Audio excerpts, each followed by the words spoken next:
Les hébergements du Cap ont 38 ans sur la partie gîte.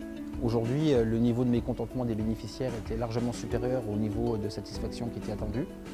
La composition des familles a évolué, le niveau d'attente des bénéficiaires a évolué, donc c'était nécessaire que les choses soient entreprises. Là, c'est vrai que c'est quand même assez vétuste. La douche est un peu petite. Ça vaut le coup que ce soit rénové. Hein.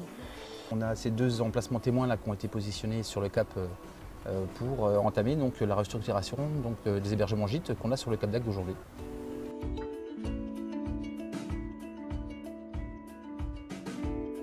Donc là, on est sur le logement 4 personnes, qui comprend donc cuisine américaine avec petite table, chambre parentale, chambre enfant et 2 salles d'eau. Ce type de produit correspond à l'attente des bénéficiaires pendant leur séjour, pendant leurs vacances et pour un confort optimalisé, y compris sur la période hivernale. C'est une tradition à la CCAS, chaque saison d'été, le président se déplace et souhaite rencontrer un maximum d'électriciens et gaziers. Aujourd'hui, le directeur du territoire et la CMCS ont organisé une rencontre avec les vacanciers qui étaient présents. 2 sujets à l'ordre du jour, effectivement de faire un point sur le déroulement de leurs vacances. Et également un moment particulier, c'était d'échanger sur la question de la rénovation du Cap d'Agde. Ici, on vous présente les installations futures qui remplaceront donc les gîtes du Cap. C'est une opération qui fait 7 millions d'euros. On a les moyens de nos ambitions au jour d'aujourd'hui. Voilà. Et on va donc travailler par tranche.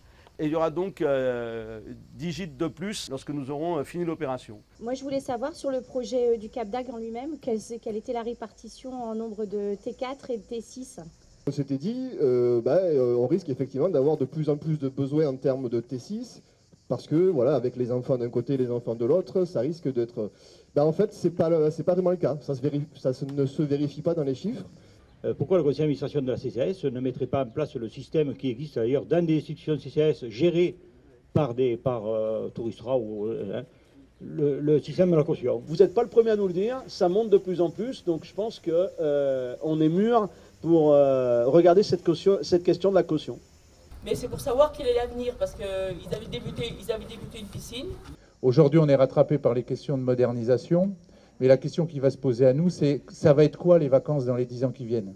Beaucoup de questions, beaucoup d'échanges, y compris sur les partenariats, sur les conventions, quelquefois avec des questions qui ne sont pas faciles, du poil à gratter, mais c'est tout à fait intéressant parce que ça nous aide à progresser. Alors il y aura un risque à l'année prochaine, hein. C'est qu'effectivement, il y a ceux qui vont être dans les anciens et ceux qui vont être dans les nouveaux. Et on va avoir à gérer du côté de la direction du centre. On aura à gérer les mécontents qui diront mais moi pourquoi j'y suis pas quoi. Voilà.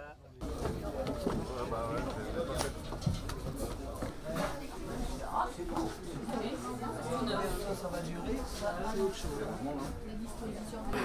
Ça n'a pas du tout la même. Puis regarde, les parents sont vraiment les parents. C'est quoi le parent, voilà. L'espace et tout, franchement, c'est super. Moi, je trouve très, très joli, très bien agencé. C'est chaleureux, c'est convivial, c'est très bien. C'est sympa. Chacun sa salle de bain, ça évitera la guerre à la rentrée de la plage. C'est moderne, bien aéré, tout bien conçu, très bien, c'est super. Ouais, c'est trop bien, c'est trop beau. Tout, c'est super grand et tout, c'est trop bien. Ouais, c'est beaucoup mieux que les autres gîtes. Ouais. Disons qu'au début, j'étais pour quand même qu'on réaménage l'autre. Mais étant donné que j'ai vu ça, je pense que ça vaut le coup quand même. C'est un camp qui a de l'ancienneté, mais le Cap d'Agde, on est au petit gîte en terre cuite qui s'effrite. On verra bien, mais en tout cas, c'est magnifique. C'est vraiment très très beau, moderne, c'est chouette. Aujourd'hui, ces 2 hébergements-là permettent d'avoir une lisibilité sur l'avenir et puis plus largement sur la politique patrimoniale de l'organisme et sur la stabilisation financière. Donc c'est bien que ce soit entendu, c'est bien que ce soit rappelé, que ce soit dit. On le fait à notre niveau, mais que Michael Fieschi vienne le faire en personne, je pense que c'est plus qu'important.